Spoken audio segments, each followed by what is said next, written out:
അവരെ ഒന്നും ആശുപത്രിയിൽ പോയി അറസ്റ്റ് ചെയ്യരുത്, അവരെ ഒന്നും പിടികൂടി ജയിലിലിടരുത്. കാരണം അതിന് താഴെ എല്ലാ അന്വേഷണവും നിൽക്കണം. രണ്ടുപേർക്കും ദൈവത്തിൽ വിശ്വാസമുണ്ടോ? ഉണ്ടെങ്കിൽ അദ്ദേഹത്തെ ഒന്ന് വിളിച്ചോളൂ. കാരണം ഇനി പുള്ളിക്കാരന് മാത്രമേ നിങ്ങളെ രക്ഷിക്കാൻ പറ്റൂ. മനസ്സിലായില്ല. അതാ നോക്കൂ, മുറ്റത്തൊരു മൈന.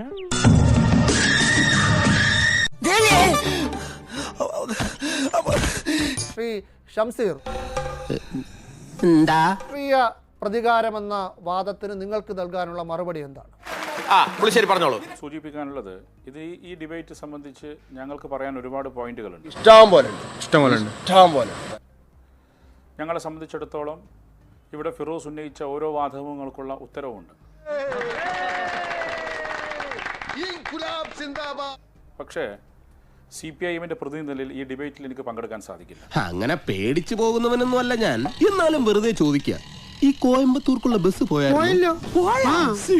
ഞങ്ങൾ ഈ ഡിബേറ്റിൽ നിന്ന് വിഡ്രോ ചെയ്യാണ്. തോന്നി അതങ്ങനെ വരൂ, അതങ്ങനെ സംഭവിക്കൂ. എന്താണ് കാരണം? ശ്രീ നിങ്ങൾ ഷംസീർ, ഇവിടെ ഉണ്ടാക്കിയ പാനൽ ഞങ്ങൾക്ക് യോജിക്കാൻ പറ്റുന്ന പാനലല്ല. വീട്ടിൽ നിന്നും ഒരാൾ പ്രത്യക്ഷപ്പെടുന്നു. പ്രത്യക്ഷപ്പെട്ട് ഒരു ബോംബ്, 2 ബോംബ്, 3 ബോംബ്,